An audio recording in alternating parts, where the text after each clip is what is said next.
I'm doing a bit of light work today. I've got a Dynamo here. I've got a couple of the bikes out. It's that, I think it was 1939, were it? Or immediately after the war or during the war, I don't know. But I'll have another look at it in a minute. But I've just been, it's going to be restored, the bike. As I've mentioned in the past. So I've just been really messing around, trial fitting things. I've put replacement handlebars on it and a gear change cable, but I want to do all that with the old paintwork still on the frame, because after it's been painted I don't want to be damaging the finish. Well, I've had I'm just gonna have a look at this today. It's one of the Dynamos I've had for quite a long time. Quite a nice unit actually, with its built-in rear light. I've got a few various types of these, which we'll see in just a moment. This one is date stamped 1946. So it ties in with the age of the bike, and it's a Lucas, of course, C25P. Here's the H terminal, that's for the headlamp, and it works, it does output, but it's quite stiff to turn. Now, they do have an oiler on the side of them for the shaft. It's a heavy thing, quite a heavy lump of a Dynamo. Typical Lucas quality of the time. You know, leaders in the class really, for electrical equipment and whatever else they made back then, under the Lucas name. And they're quite easy to get apart. In fact, the hardest thing to do is to remove that that locking screw there on the top. Well, I've already done that, because for that you have to sort of clamp the drive pulley in a vise, you see, whilst you remove that. And because on some of them this screws into well below the thread there, you can't always fit a screwdriver on it, you see, in which case I've used an old set of circlip pliers just to get it turning, and I've had that soaking in plus gas. So I'm going to dismantle this now and just clean up the shaft, etc. inside, grease it up, and it should be much better then, as good as new. So I'll do that, and then we'll see about the bikes. Right, the pulley's off now, and under that there's a couple of locking screws as well, you see, but they all have to come off in order for the Dynamo body to be withdrawn upwards, even though some of the others that I've got out there are different. The main dismantling procedure is the same, so I'll take the bottom off and I'll be able to have a look inside. Okay, now of course being careful to remove this, not just to hike it off, because there are the on this design the terminal wires are, you know, at the bottom, and they have to come from the top part. I don't know what they're called, nor do I understand the physics of electromagnetism and electricity generation, but in practical terms, which is all I'm concerned with, it would definitely benefit from a clean, a light oiling of the moving parts there. And also, I suspected this because I think I tried it before, shortly after I got it, and there was no output on the headlamp terminal.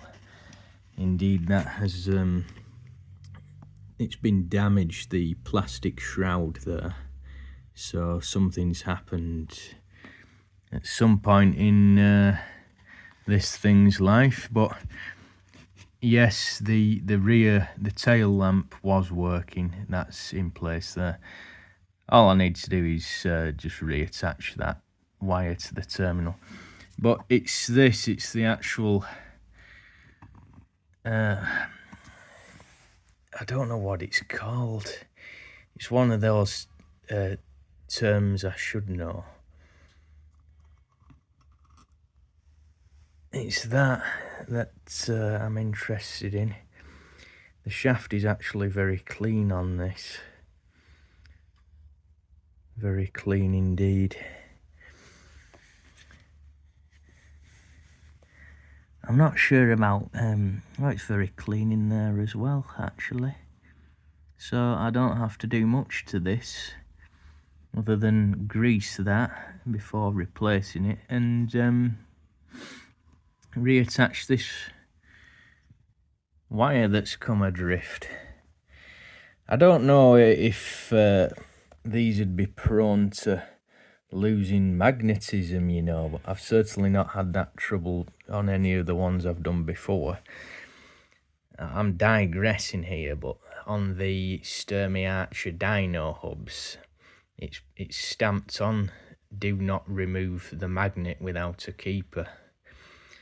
Well, all I'm going to say about that is that I had one that wasn't working. There was no output whatsoever. And I had one from a scrap wheel, a rusty old wreck of a hub. And I thought, well, I've nothing to lose. Neither of them are working really. So I did separate them, and I put the magnet from the other one in, which I'd separated without a keeper, put it all back together, and it started working again. So I don't know.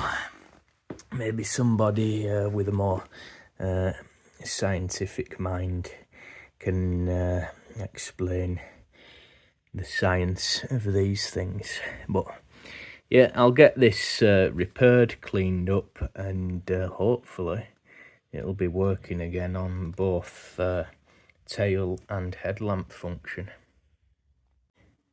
Now, now we are here. I can't take my eye off you, can I? No, can't take my eye off you for a second. So that Dodie out. Well,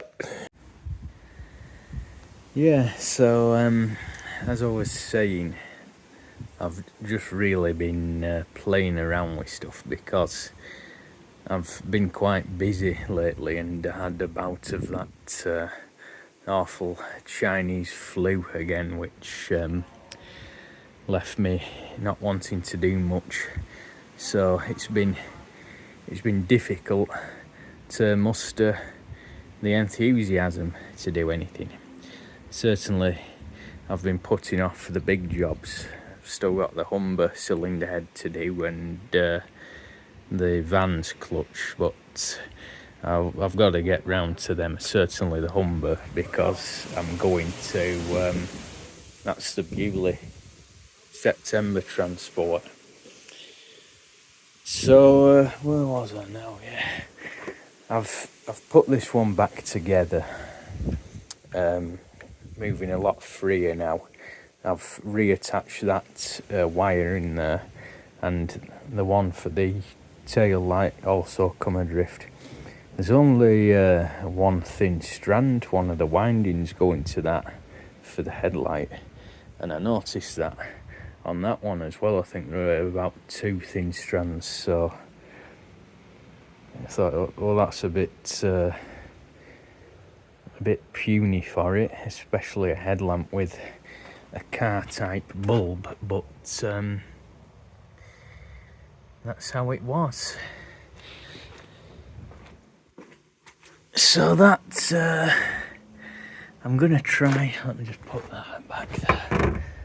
I'm gonna try that one. What spurred me on with this was I was at Tatton Park car show recently, last weekend just gone, this weekend just gone, and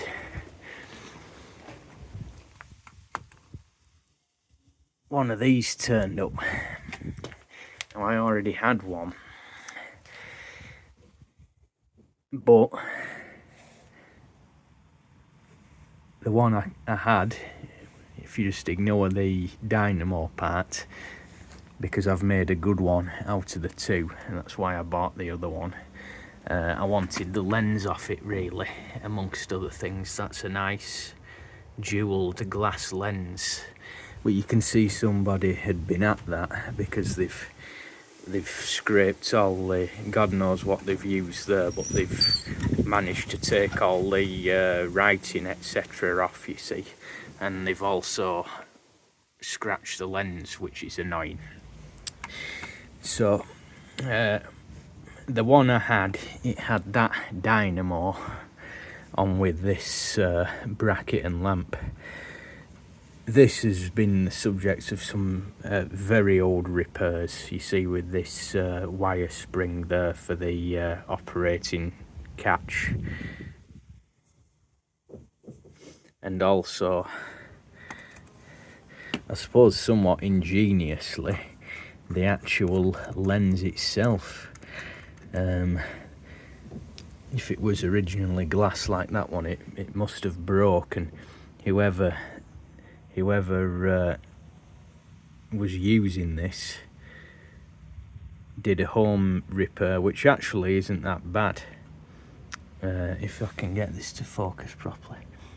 Yeah, they did a home repair on it putting something else in and sort of riveting it to the body there, you see. So it's quite a substantial repair.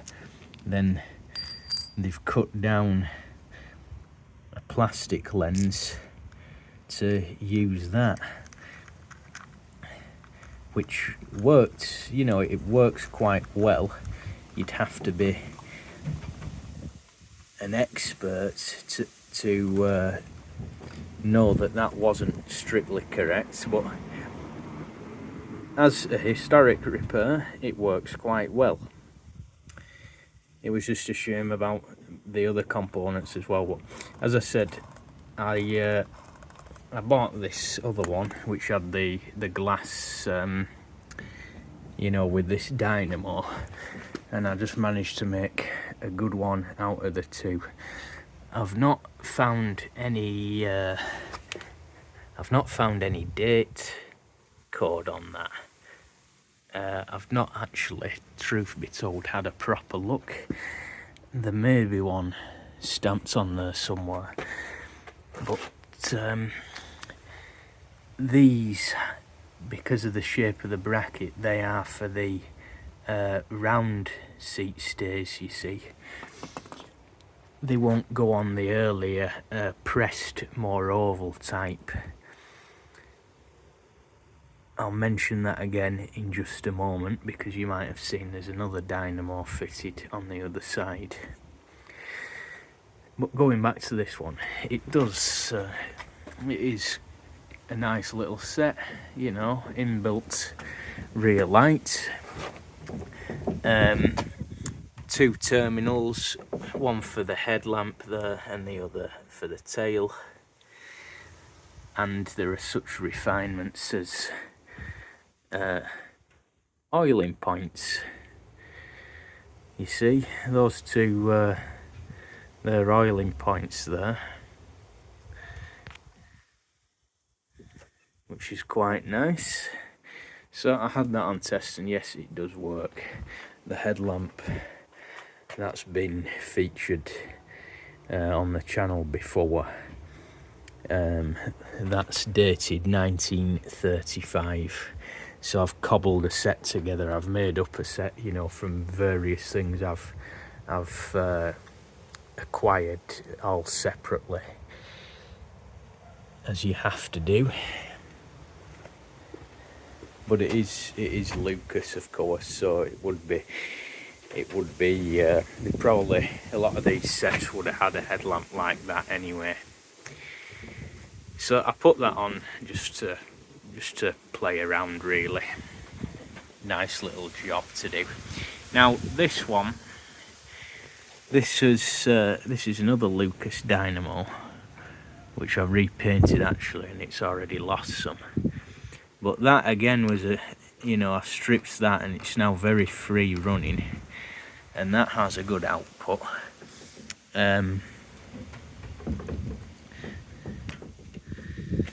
Nice action. Oiling point there under that band.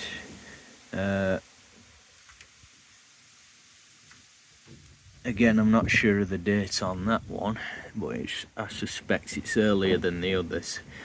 And that, with the fitting there, is more suited, and the adjustment there, that is much more suited to the earlier type of framework, as I referred to with them more oval shape seat stays and tubes.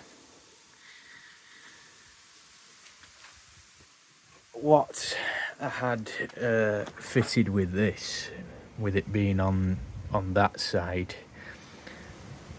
that's where I ran this wire over here, because I used this rear light. Again, something that didn't come with that Dynamo, but I believe this one is similar, even though it's unmarked. There's no name, there's no maker on it or anything, but I believe that is very similar to the ones Lucas were producing, but it's got a plastic lens. So I was using that in conjunction with that bottle Dynamo there, that standalone generator set. But isn't it far nicer to have one with an inbuilt rear light, especially that jeweled glass, which is really really very eye-catching. If I go back to this one that I've just been working on, I think I'm going to settle on this, purely because I had to swap around the operating lever there again from the more worn one, because it wasn't locking out of position. So I've had to fit this one, which was slightly more worn, where it on the side nearest the seat stay. Whatever, that one is got its operating catch much farther out, so I'm now going to fit this one, and that lens here was always loose on that. I couldn't, I could never really tighten it up to make it stay properly. Whereas with this one, it does fit nice and tightly. So I can swap the lenses over. That's no big deal, because again, that's a plastic lens. The condition of them cosmetically is quite poor, but certainly for the time being, I'm inclined to leave those two as they are, paint wise. It's just someone has been at it, with some abrasive, and they've really it's marred the appearance as that. I mean, that one, that doesn't have an oiling point. It's slightly different. I suspect this is a slightly later, or no, it could be, it's similar to that one. I don't know what the date is on it. Don't know. You see, there's no Lucas name on the body of that one. That's a cast body, whereas that's brass that's been nickel plated. Don't know. But I'm keeping that one. That's purely now for any other spurs I might need. Wait a second, there's a number there. Can I... Is that... Just give me a second.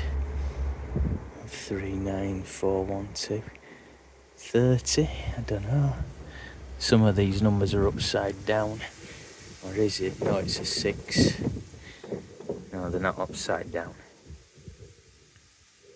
That could just be a part number or a patent number or something. Yeah, I'm not sure on the date as to this one, because Lucas did generally stamp their products with a date code.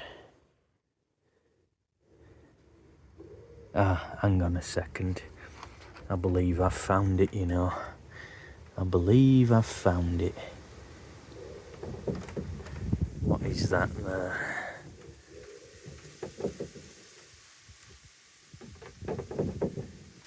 That looks to me like 335.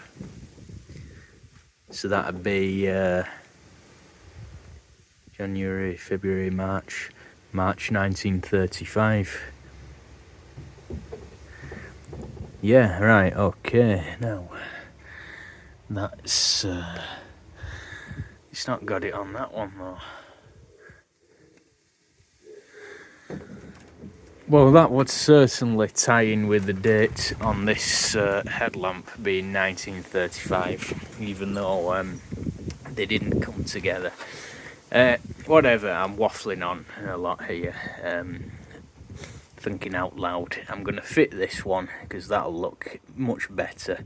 Put the glass lens on, wire up the headlight and see if I get an output.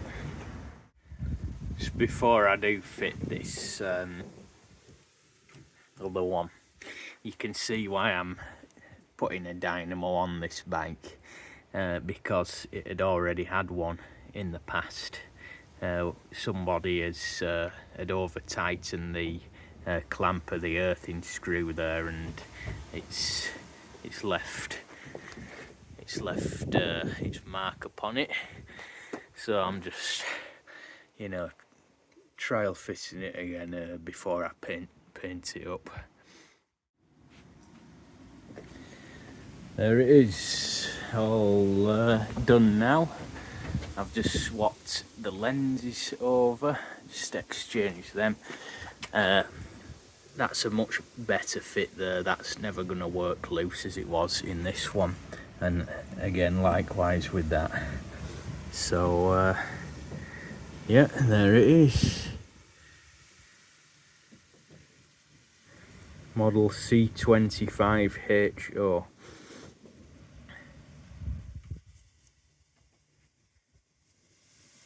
Not difficult to breathe new life into, really, and it's well worth doing because they're a really nice set, these things. Quality engineered, you know, with them grease oil points there, and just the workmanship in them. Also, they do in very good condition. They do command a premium because they're quite rare now. I do think that one looks a lot better. I've just loosely, roughly wired it in there. I wasn't getting an output to the headlamp. I realised the earth screw was missing because it earths through the frame, of course. That acts as the earth return, a bit like a car. But unfortunately, the screw thread has gone inside it, so I'm going to have to do something about that. I just temporarily put an oversized screw in it just for test purposes. So I'm going to have to do something about that. I'll see if I can re-tap it. If not, I'll have to go next size up with something. But yeah, there it is. I think that's the one I'll be sticking with now, you know. Which leaves me with another rather nice Dynamo, which I don't actually have any use for currently. So the answer there might be to buy another bike purely to fit that. I better not do, eh? But yeah, otherwise I've just been working on this one, trial fitting stuff really. Where did I get this from? eBay, yeah, we're on eBay. I went to, where did I go? It was somewhere in Derbyshire somewhere. And it's a 1930s. Discovered it's got an AM hub there, which is quite nice. That's the medium ratio hub. AM8, so that were 1938, I believe. I don't know if I did have a gentleman. He did help with the frame number. I think it was 1939. It was found to be based on the frame number. Well worth doing, because restoring one like this, because they, in my opinion, the 1930s rallies, the nicest riding bikes they ever made. They're so much faster than the later jobs there. So much faster, much better running, and the geometry, the angles are a bit more relaxed as well. So well worth doing. And since the last time this featured, I've fitted this half chain guard there. Don't really like it though. It does date the bike quite considerably. It makes it look older. It makes it look very old-fashioned, more so than it is. So I think I'll remove that again and just run it with a fully open chain, even if it does necessitate the use of trouser clips. Handlebars, I've fitted replacements with, as you can see, very nice chrome. The handlebar grips, I got them at an auto jumble.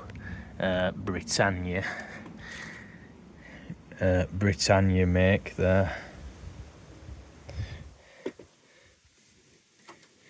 So they went on alright. Also got the very early, the first version of the 3-speed trigger. Now, as these things go, one in that condition like that, I paid more than that than I did for the actual bike. It's a sad fact that many old bikes end up being broken up for spare parts, purely because there's a much greater demand for parts, especially nice parts like the bars and that trigger, than there is for the actual bike. But the bikes themselves are practically worthless, you know. You can pick them up very, very cheaply. It's sad to say that they are worth much more in parts if you go that way. Having said that, it does help to keep others on the road. So that's how things go sometimes. So the next plan with this, now I've finished just playing around trial fitting stuff, the next plan move with this will be to dismantle it all again. I'm going to re-rim it, get the wheels re-rimmed. I think one I deemed to be still serviceable, possibly the rear rim, possibly. But I've got a wheel set for it anyway. I might do both. I'm not sure yet. But I think one of them was quite badly dented, or it might have been the front one that were okay. Chrome plated steel, so they do go over time. Yeah, that's pretty rough there. So it wants doing, you know. But I'm going to instruct the wheel builder to retain these spokes, because that is Raleigh only produced them this type with the hook ends for a couple of years, so I'll ask him to keep them. Yeah, it might have had a replacement there, because that's going rusty. The rest of them are stainless. Just see if I can see that, if it's... Yeah, it has, look, see, it's had, you can see that there, that's been a replacement spoke, so there's been a bit of a mishap there in the bike's life. But yeah, that's it. Just a nice, as I say, a nice bit of messing around today to please myself. This has already been repainted, and that is showing up quite badly now. There's no trace of any transfers or anything like that, so it's going to be stripped down, smoothed down, rust treated, and painted up a lovely rich gloss black. I've ridden it now, you know, test ridden it a couple of times to know that it is essentially sound and a going concern, as it were. So as when time and motivation allows, that's what I'm going to do. So that's all for this one. See you in the next one, whenever that is.